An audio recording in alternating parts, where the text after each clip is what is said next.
Well, welcome everyone. Great to see you with us today. Our latest Next Practices weekly call from I4CP, the Institute for Corporate Productivity. Thanks everyone for introducing yourselves over in the chat. If you haven't done that yet, please open the chat and let us know where you're joining from today. I saw folks from all over the United States. I saw folks from Canada, a really international audience today. I saw someone from Malaysia, Saudi Arabia, Spain. Great to see so many returning names and faces, as well as some new folks that maybe haven't joined us live in previous weeks. We've got a great agenda for you today, but before we get to that, just a few preliminaries. Again, we are I4CP. We are the Institute for Corporate Productivity. We're a human capital research firm that discovers the people practices that truly drive high performance. What we mean by high performance are organizations that excel in pretty standard metric areas: revenue growth, market share, profitability, and customer satisfaction. And when we do our studies, we do quantitative surveys, and we're able to tease out those people practices that top quartile, those high-performing companies, do far more often than low-performing organizations, whether it's their DE&I practices, succession planning, learning and development, talent acquisition. We study things all across the human resources space. We are a member-driven organization. You see here just a small sampling of our member logos. They range from very large companies like Amazon, Accenture, Microsoft, 3M, and many others. We also have some smaller organizations, as well as some startups, some unicorn companies that are fast growing. So if you're with a member organization, special welcome to you. Glad you could be with us once again for this Next Practices weekly call. If you're with a non-member company, welcome. And if you'd like to learn more about what membership entails, what the benefits are, just reach out to anyone at I4CP, connect with us on LinkedIn, or just go to our website, i4cp.com. Zeta has put the link for more info on membership over in the chat. My name's Tom Stone. I'm a Senior Research Analyst here at I4CP, and I have the pleasure today of co-hosting this session with my colleague, Judy Albers, who's our Director of Research Enablement. Good morning, Judy. Hey, Tom.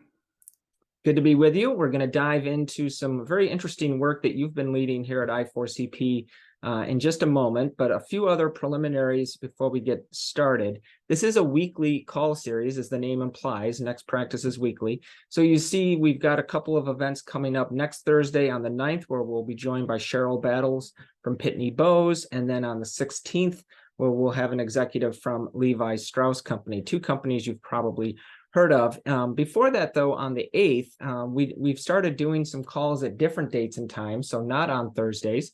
And these are for our global friends in the EMEA region or the APAC region at times that are more appropriate for them.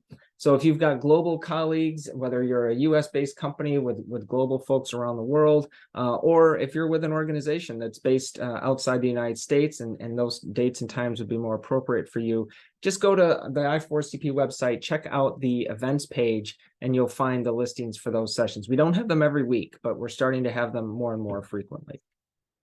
Couple of other quick things that I wanted to note. We've been plugging this the last couple of months. Our new study, Is HR Already Behind in the AI Revolution? We've had several sessions on generative AI in particular this year, starting early in the year and going to more recently. If you haven't downloaded this executive brief from the study, this is available to all. I4CP members, of course, have access to the full report, so I'd encourage you to download whichever of those you have access to. And then also we have a current study that we just launched. The survey is open and in the field. It's on the topic of employer-supported upskilling programs. So it's in the sort of talent development space overall. If you are someone at your organization that knows about the employer-supported upskilling program, so think things like TAP, apprenticeship programs, really any learning and development upskilling type programs in your company. If you would be the appropriate person to do that survey, we'd love to have you fill it out. So click the link for that, which Zeta has put in the chat, open it up and return to that a little bit later when you have time. If you're not the right person to your organization, but you know who is, please share that link with them. Maybe someone in OD or someone in learning and development. We'd love to hear from every organization that we can for this study. All right, with that, I'm going to turn things over to Judy to introduce our topic today, the work she's been doing on that she did earlier this year on an important toolkit and has been sharing with our members. We're also going to have this be a somewhat interactive session today. There'll be a few moments where we're going to use a tool called Menti, which some of you have probably had experience with before. So it'll be a little bit more of an interactive call this week. But with that, I'm going to turn things over to Judy. Why, thank you, Tom. This is going to be an interactive call because what we're talking about today is one of those next practices that you mentioned earlier, Tom. It's a practice that is highly correlated to high market performing companies, but not very many people do it. And when I first joined I4CP in January, as my job, by the way, is to do research enablement. Our research convinces you to do something. And this was one of the most compelling next practices that came out of our culture fitness research. So how do I do it? How do we provide the kind of enterprise-wide enablement that allows our members to pick up a toolkit and start implementing? Now, because on a webinar like today, some of you are members and some of you are non-members, what I'm going to talk about is things that I have learned about this practice and how it relates to an overall culture renovation. But I'm going to do it in such a way that anything that I4CP has made public for the greater good of the community, you get just sort of a synthesized view of a lot of our different research. And in the notes that you'll receive at the end of today's call, what that page will be is, in addition to being meeting notes, it'll be kind of a mini toolkit on its own. So no worries about taking notes or trying to remember or take screenshots between the deck and the meeting notes. You will walk away with a mini toolkit, or if you're a member, the full toolkit experience. So let's get back to the next practice at hand. So we've done just years and years of research on corporate culture, and the idea that holding leaders accountable for the employee experience, the same way that they're held accountable for their business operational numbers, the same way they're accountable for revenue, for cost control, for margin, they should also be accountable for measures of the employee experience. We're going to talk a little bit more about what do we mean by this, why it matters, and then in the toolkit itself, we'll dive into really two parts of it. First, you probably need to build a business case if you're not doing this already, or if you're only doing it for one measure and you need to start doing it for more. And then second, what are the steps to implementation? So let's go on, Tom, to the next slide. And when I talk about holding leaders accountable for the employee experience, we don't often find numbers that are this high. The fact that people who do this are 18 times more likely to cultivate healthy cultures, like this is a really powerful next practice. And so by accountable, I mean there is some sort of a tangible reward or consequence for your employee experience numbers. By accountable, we mean it's tied to your performance review, it's tied to merit increases, it's tied to bonuses, it's tied to internal promotions. There's some sort of result that these metrics are tied to. And then secondly, for employee experience, we will also get into what do we believe are the key culture metrics that determine an employee experience. Judy, I can second what you said, that this 18x variance between organizations, it really is rare to see something that large. We get excited when we see something that's 2x, 3x, 4x between, say, high performing organizations and lower performing organizations, but something as big as 18x, that's really, really striking. Absolutely. This comes from the research that we published in early 2023, our colleague Catherine Brecken published this report called Culture Fitness, and Zeta will put the link to that. You'll all get the Culture Fitness brief as part of the meeting notes, and the full report's available to our members. But these are Judy's favorite highlights from our culture renovation and culture fitness research. So let's talk about, so first of all, this practice is 18 times more likely to correlate with culture fitness. Now, why does culture fitness matter? Because it is a predictor of long-term financial success. So high performance companies in those 5 measures that Tom mentioned are nearly 6 times more likely to have a very healthy culture compared to low performance organizations. I always feel like when we say we should be doing these people practices, we have to be armed with the research points to back it up and say these are research driven practices we are recommended. They also make perfect sense. They make gut sense.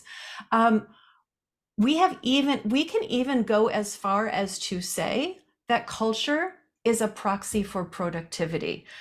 Boy, was productivity a big buzzword in 2023. And we have actually found that culture fitness explains 19%. And again, Tom, you're the researcher, I'm not. I'm pretty sure that's a big number. 19% Yes. of the variation among organizations' employee productivity. Yeah, again, when we did this analysis, Catherine in particular did this analysis, we were excited to find 19% variation being explained by culture. That's a big, a lot of factors go into productivity, skills, just various things that are unique to each organization, unique to moments in time. But for one factor, like in this case, culture, to explain 19% of the variance in productivity, that's huge. It really is. I love having colleagues who do things like regression analysis and then can come in and talk.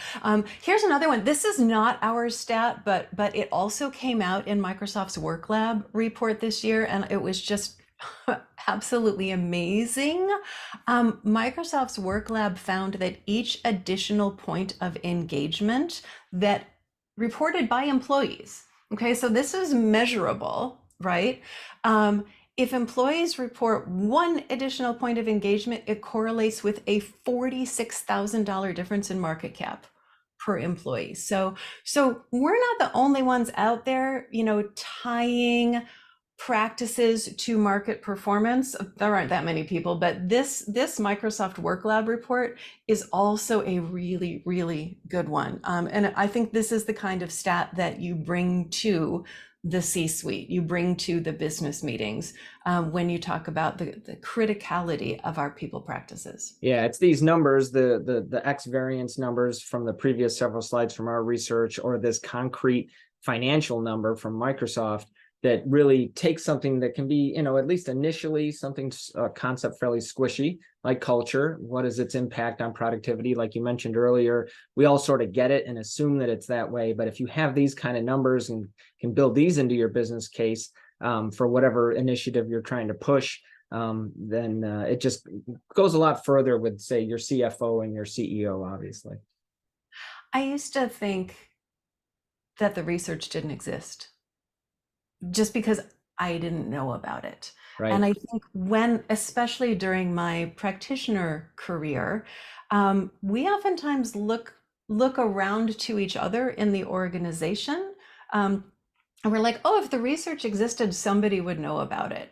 But yeah, we often don't. And so I've just been amazed at how much research exists. And my job is to pull it together into a cohesive story that you can tell. All right. So I think this is our last research stat, but leaders, boy, we find this all over the place. I could go on and on about all of the studies in which we find that leaders are the linchpin. But this is where, so we already said that if you hold leaders accountable for employee outcomes, you're 18 times more likely to have a fit culture. And all of that is a proxy for productivity. But even just the direct correlation, not even going through culture fitness as a proxy, but the direct correlation, 8 times more likely to hold leaders accountable for employee outcomes among those high performance organizations, that top quartile that we always run all of our data against. So there's your answer, Tom, to why it matters. And let's go on and move into how do you do it then? So our research proved, beyond a shadow of a doubt that this is, if you're going to spend your time investing in a practice, this is a really good one to invest in. But in order to get there, and this is where we dive really deep and we talk to the people who have done this in real life, it's really a two-part thing.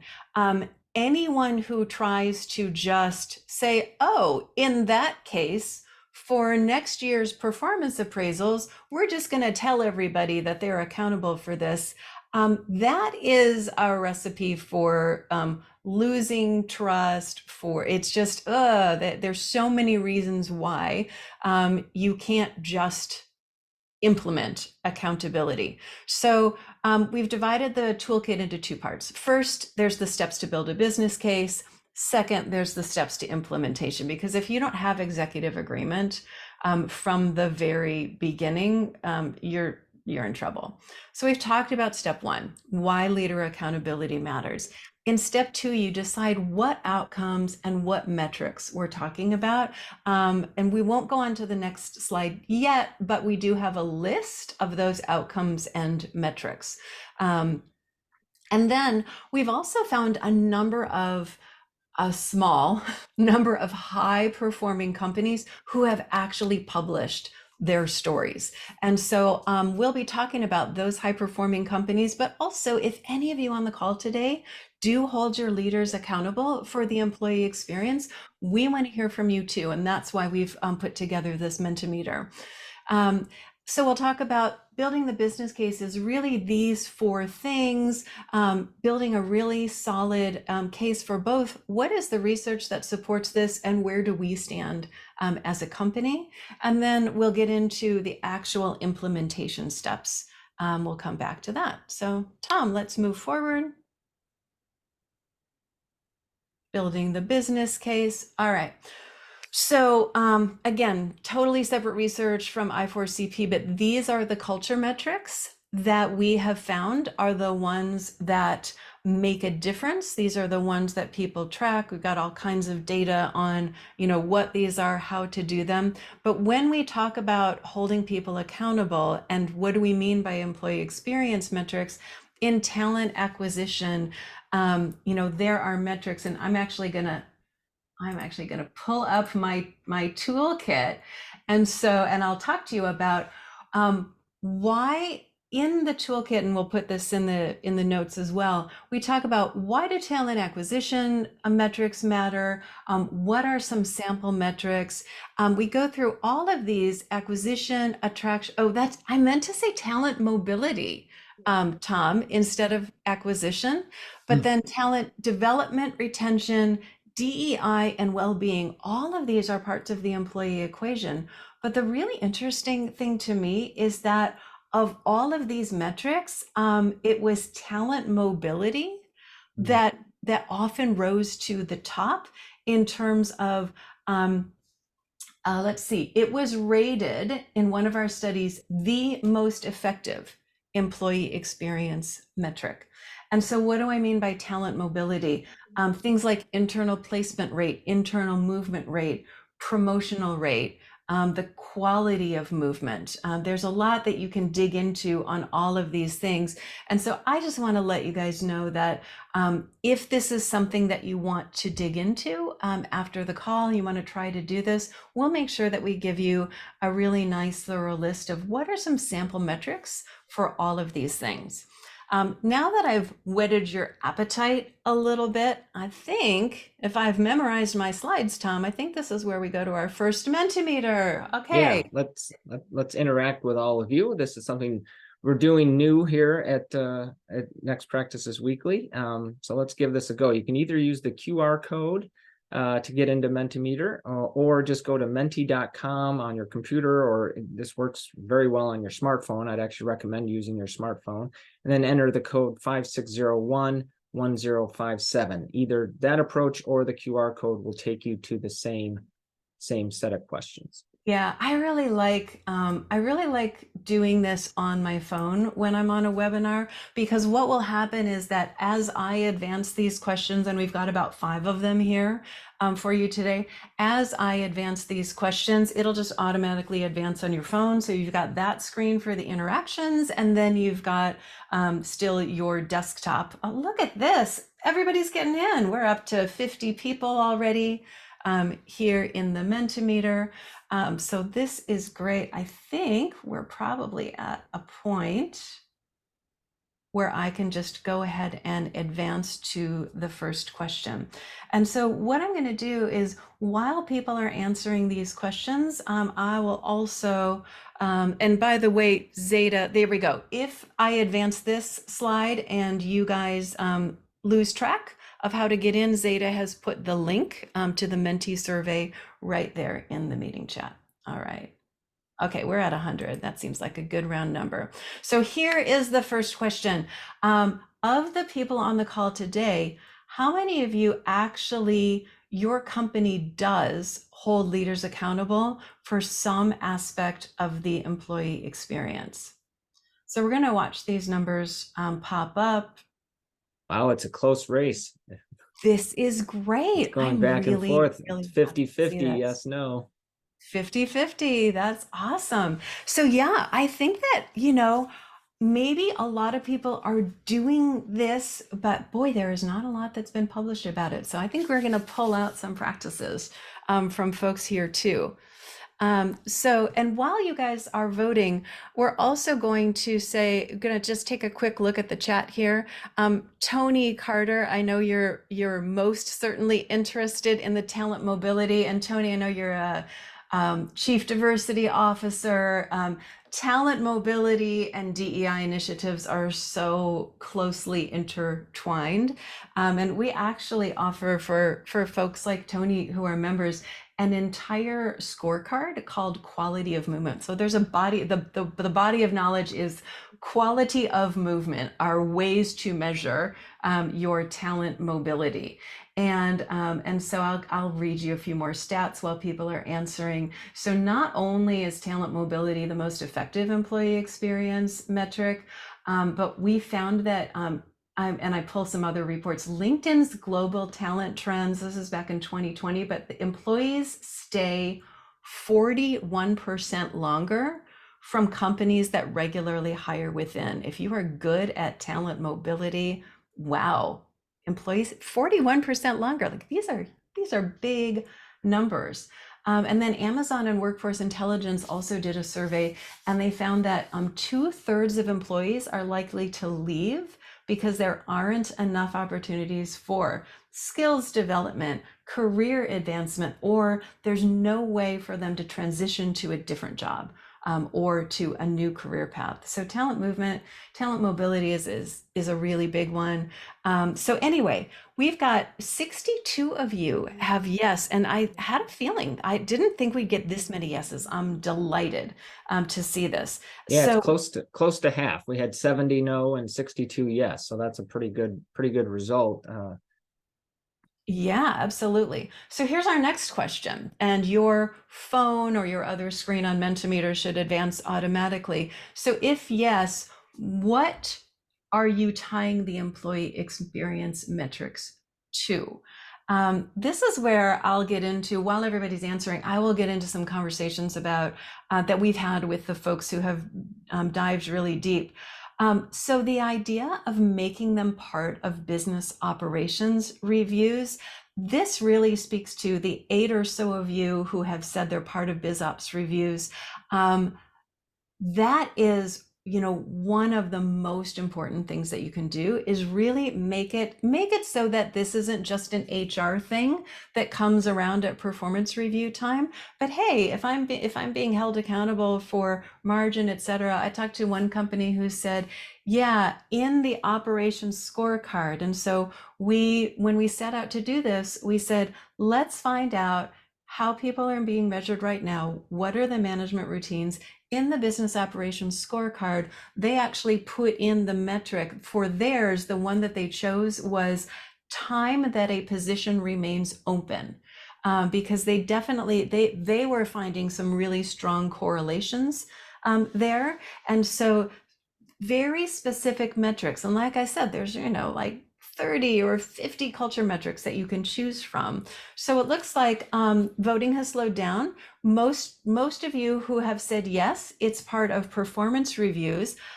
Very nice to see that we've got 21 people doing it as part of BizOps reviews. 19 of you are doing it as part of bonuses or increases. And even for 7 of you tied for promotions. Boy, it's one of the mantras of culture fitness around here that everyone knows if you promote the brilliant jerks.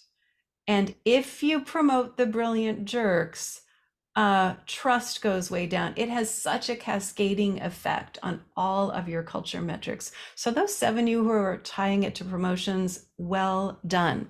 This is where I would like to invite people who said yes to start telling us a story in the chat. If you are at liberty to tell us anything about what your company does, how you do it, what kind of results you've seen, we would love to sort of correlate this stuff, maybe even reach out to you if you're interested in a case study, if you've seen really good results for that. So Tony already has put in the chat that you're going to be building, oh, very nice. You're going to be building out the talent mobility work stream at Idaho National Labs. Tony, by the way, is representing Idaho National Labs, which is one of the organizations that we featured in this toolkit. You guys are already doing some amazing measurement and have actually seen, Tony, since everyone's on mute, I'll speak for you. One of the things that that Tony's organization won a Next Practice Award for was being able to hold folks accountable for diversity metrics. And they have found in a scientific organization that the number of first-time publishers of scientific research has gone way up. These by being able to make sure that leaders know that employee engagement matters, the performance of their folks, people who might not have felt comfortable publishing a scientific paper before, now they feel comfortable doing that. And that's a huge indicator for a lab like yours. That's such a good example, I think, Tony, of a business metric that's really specific to you, but super compelling, within your context. So we'll see if anybody else puts their stories in the chat. We'll go on with that.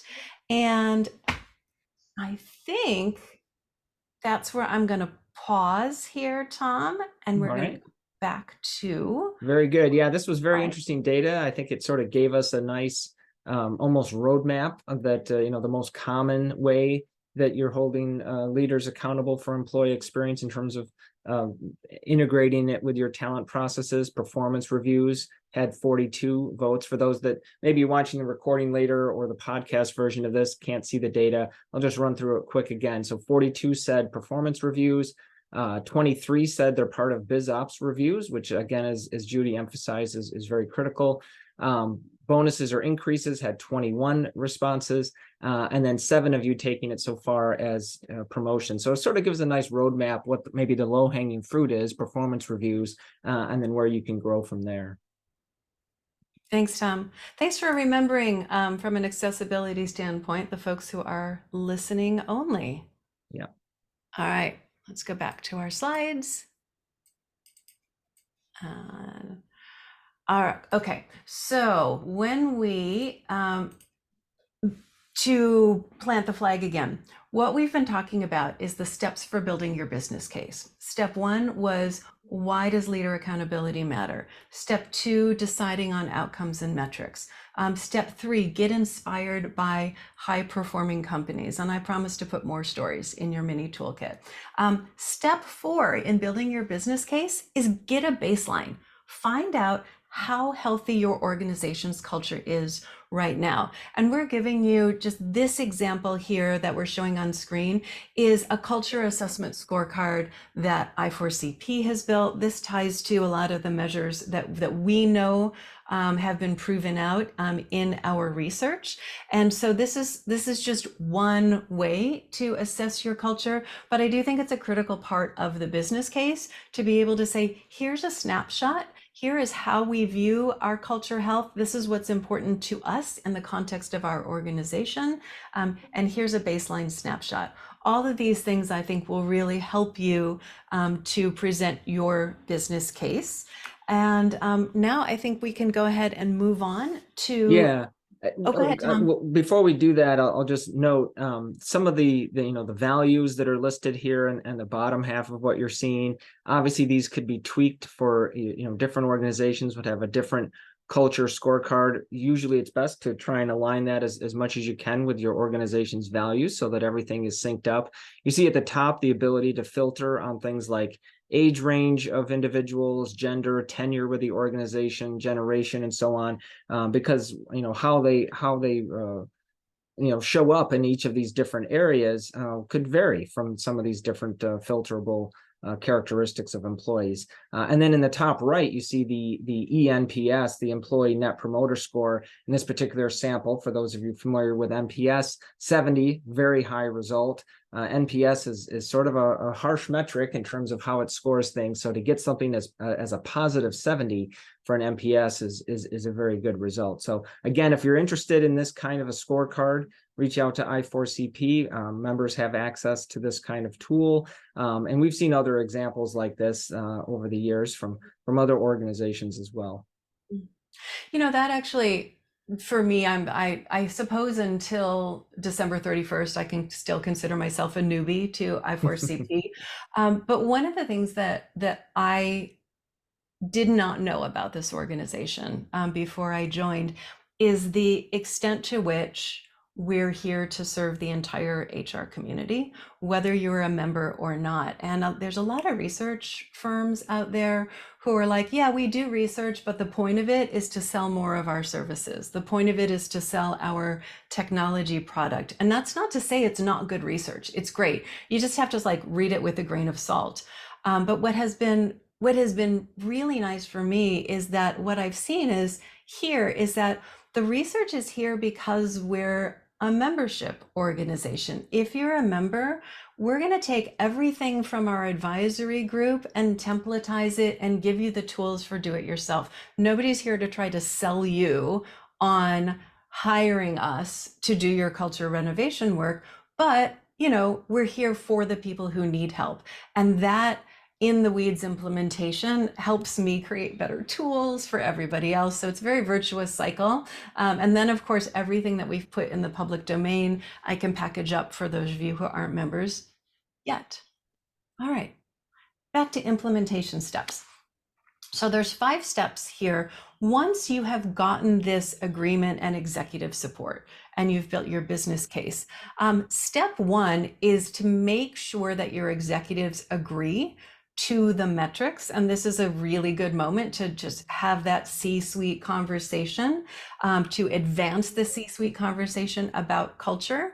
And then step 2 is to actually make sure that you're collecting the right data. This is where in our Mentimeter, we're going to go on to the next question. And let me share my screen. And just as a reminder for folks, it should be one and the same Mentimeter. So if you kept that open, you should be able to jump right back in. If you closed it, Zeta has put as a reminder the link and the code again. You can also use the QR code there that's on the screen. Yep, exactly. And so I knew that I had a bunch of stuff to talk about here in terms of collecting the right data. And hopefully you can all listen and watch the word cloud at the same time. But here's what I had a feeling was going to happen when we see this word cloud popping up.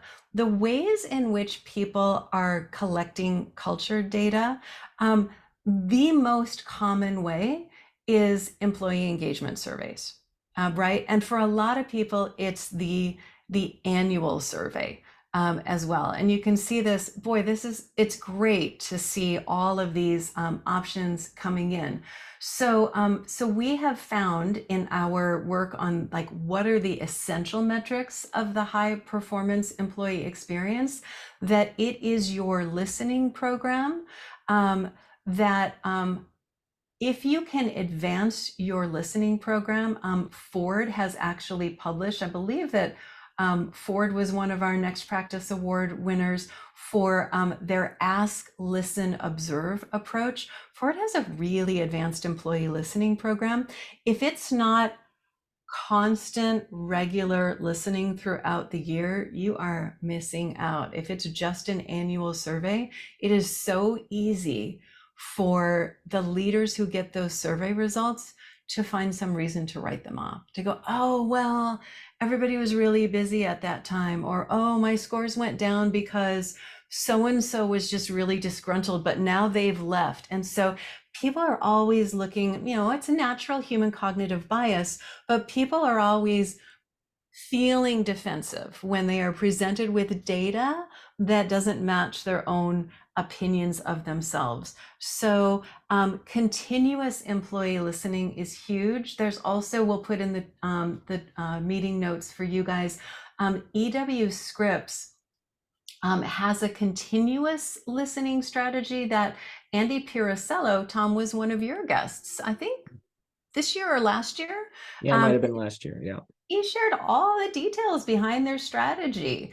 And so we've got that presentation, all the slides. And so the other thing that I wanted to call out here in terms of effectiveness, and you'll probably remember this too, Tom, is that even though listening is the most common way that folks are collecting culture data, the one that is most effective is actually exit interviews and stay interviews. Yeah, those are very powerful. We've had a lot of research over the years on both exit interviews and particularly stay interviews, which have become more popular in recent years. Seeing those both, medium-sized font here in the word cloud. So many of you indicating those as ways that you're collecting culture data in your organizations. To Judy's point, also seeing pulse surveys. That's something that grew in popularity over the pandemic. That really accelerated what was already the trend of moving beyond just the once a year engagement survey. Some companies moved to twice a year, and that's fine, but then doing more regular pulse surveys. And with a pulse, you're usually just pulsing a segment of your population, a representative group, might be 10% of employees or 5%, so that people don't end up getting survey fatigue with too many surveys over time. So yeah, exit interviews, stay interviews, pulse surveys. Seeing some other interesting things here, Judy. Would love your comments on focus groups.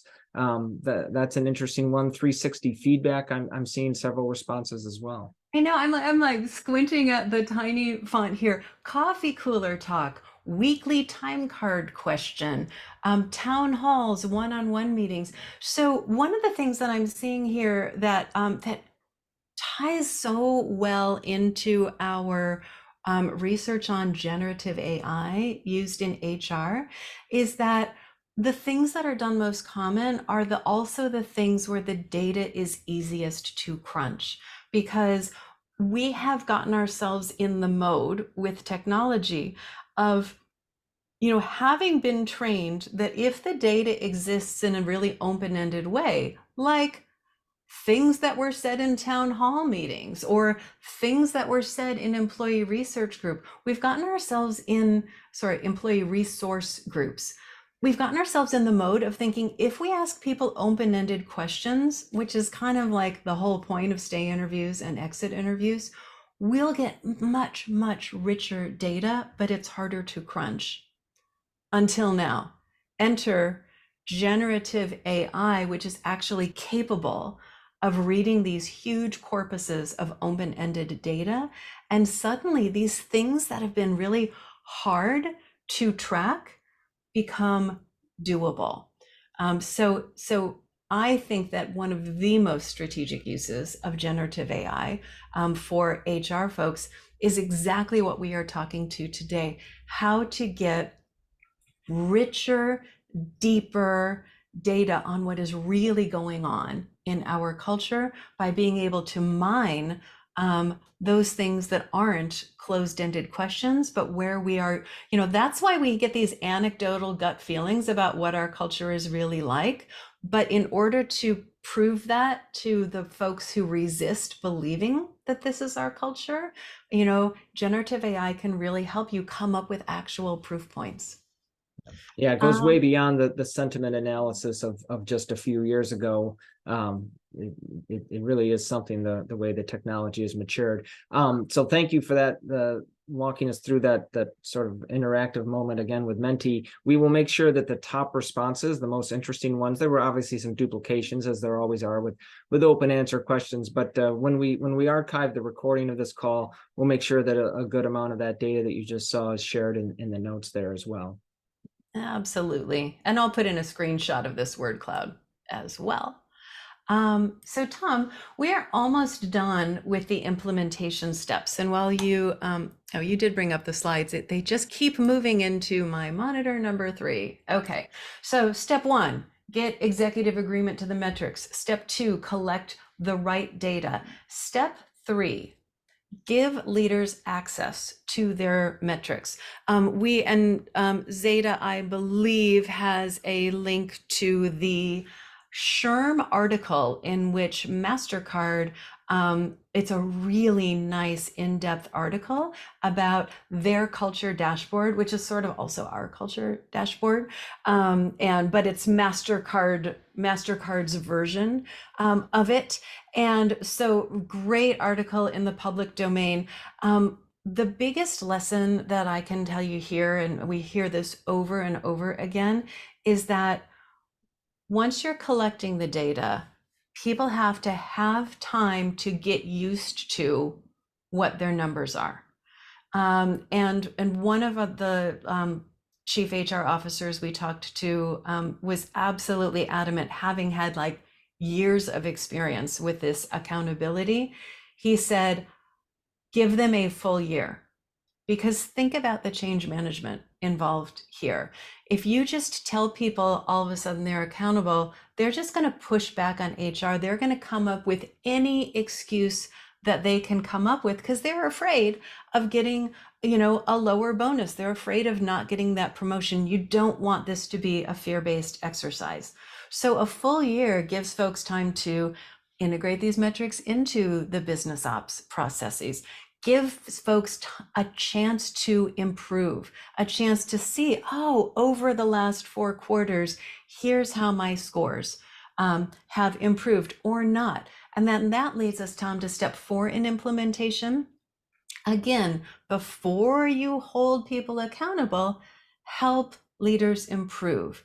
Give them ways to make their skills better. And for heaven's sake, it's not just we sent them to training about it. And so again, we're at this inflection point with the scalability of ways to improve people's performance that I wanted to do our final Mentimeter here. So I'm going to go ahead and share my screen one last time.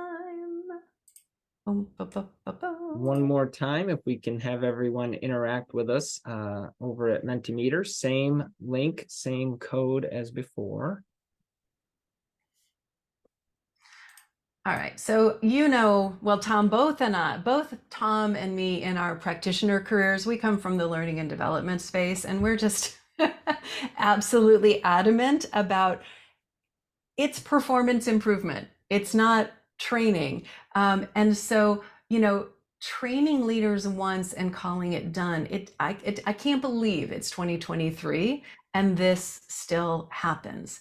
But when we talk about really helping managers improve, and the fact that by the way, it's pretty easy to predict this one, but I predict that manager and leader effectiveness is going to rise to one of our top trends. And when we do our 2024 predictions, we've been seeing it all year long.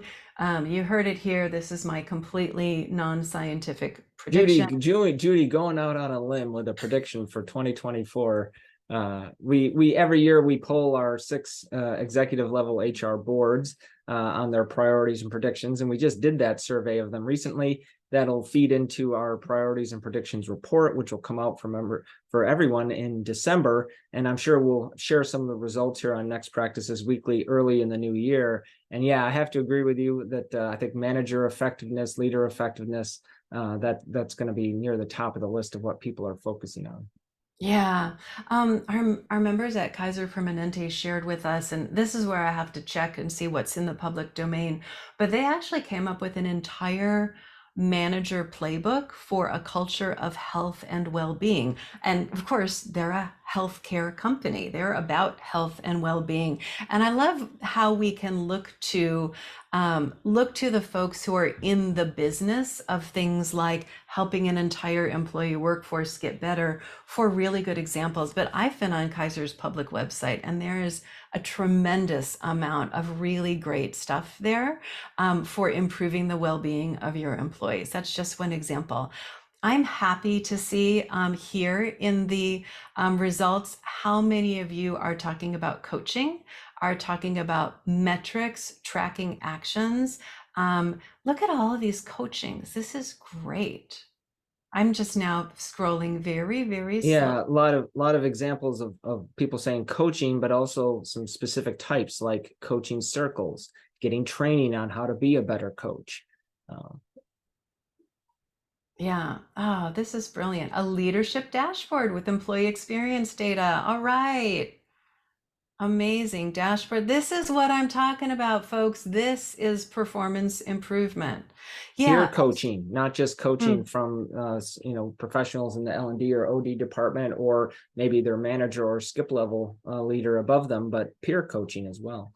Holy moly. So by the way, everyone can get the Mentimeter results. So I will attach to the meeting notes the PDF from all of this, because my goodness, look, I keep scrolling and scrolling, and there are really amazing ideas here. I'm also going to run these through my generative AI virtual assistant and come up with the themes in your results.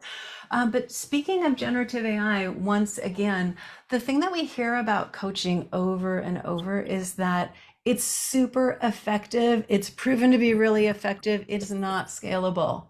It's really, really hard. You want to be able to give everyone a coach. And with generative AI, and we just talked about this last month in we talked about it in our leadership development exchange. So it was a group of members that came together. And I'll add, because so many of you said coaching, I will add to the toolkit from this webinar some of the resources that we came up with in terms of hello, whoever said good morning. And so, yeah, I will come up with some resources that are out in the public domain about ways in which a generative AI coach can actually be used to give leaders a safe place to just try things out. Like, I think I'm going to say this to Tom, and how do I think he's going to respond? You can actually try these things out. I've used generative AI, and we all have different models. So I'm very familiar with the Crucial Conversations model, which a lot of you are familiar with. I'm learning about clear leadership, which my colleague Colleen taught me. And for both of these models, I went to my chat GPT, my virtual assistant, and this is all stuff in the public domain. I wasn't sharing anything, but I said, in the style of Crucial Conversations, can you write me a coaching script for this specific scenario? And it was amazing. how good those suggested words were, because they're pulling from the public domain. So we don't have time today. In fact, this is our last Mentimeter, and this really brings us to our wrap up and times for some Q&A, if we do have time for that. But let's, Tom, go, here we go, back to the slides. So just to remind you all, we promise a mini toolkit.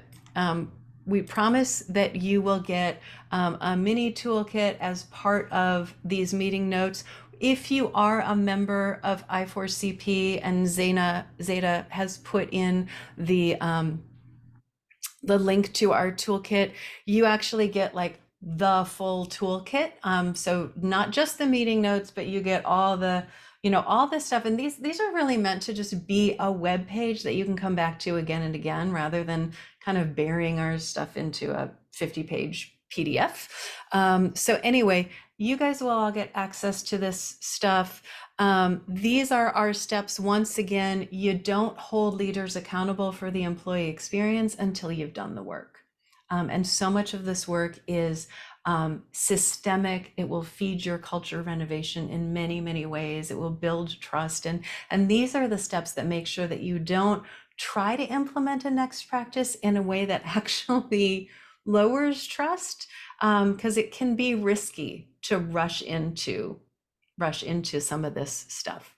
Yeah, So in particular, Judy, when you mentioned the 1 year time frame, you got some folks in the chat that were chiming in with thumbs up or hearts, agreeing with that. Makes a lot of sense. We should probably do that with a lot of practices. Give people time to come around to them. I'm a big fan of the quote that involving people in the process along the way, training them at the appropriate steps.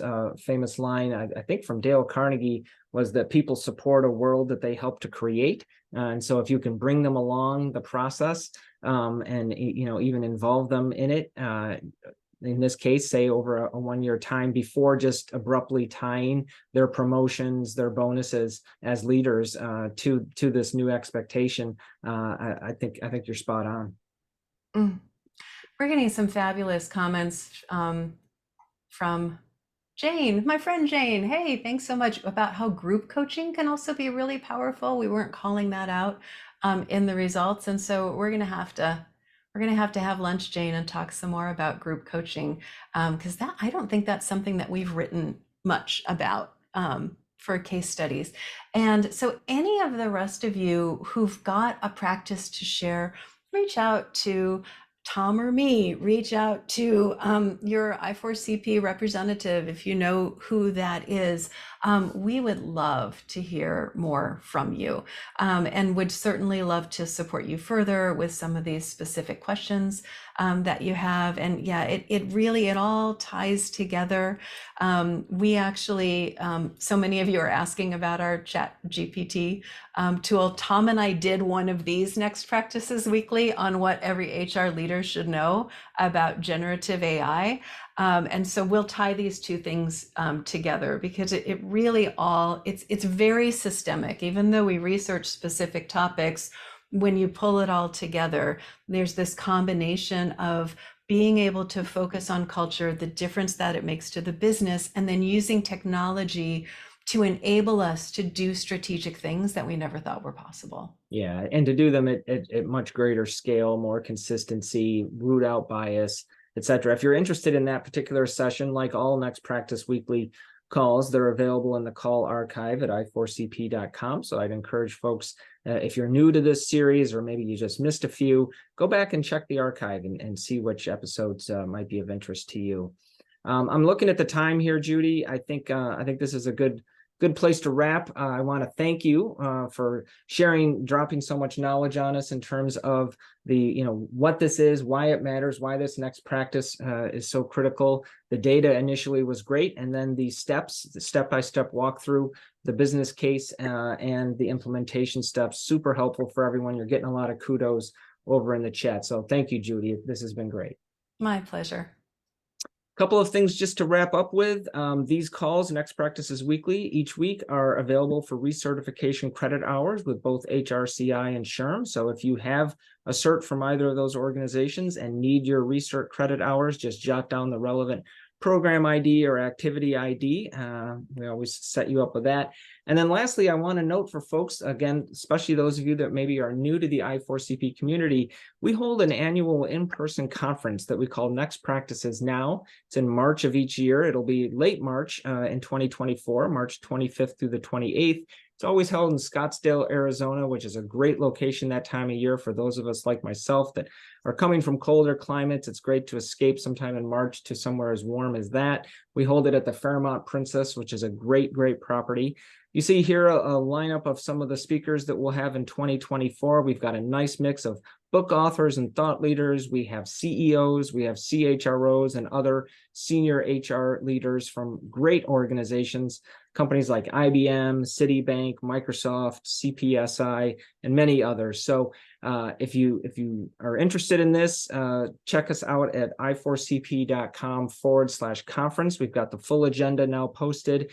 We've got information on how to register, information about accommodations. More information will still be coming. We're still filling out a few gaps in the agenda, but this is sort of the all-star lineup that we've announced thus far. Would love to have you and some of your team members join us for this great event. With that, I'm going to sign off at this point. Thank you, Zeta. Thank you, Judy. Great event once again. Come back again next week, same time, always on Thursdays at 11 a.m. Eastern and 8 a.m. Pacific. Great to have everyone with us. And thank you to the participants for engaging with us today on using the Mentimeter tool. We've got a lot of great insights. So thanks, everyone, and have a great rest of your week.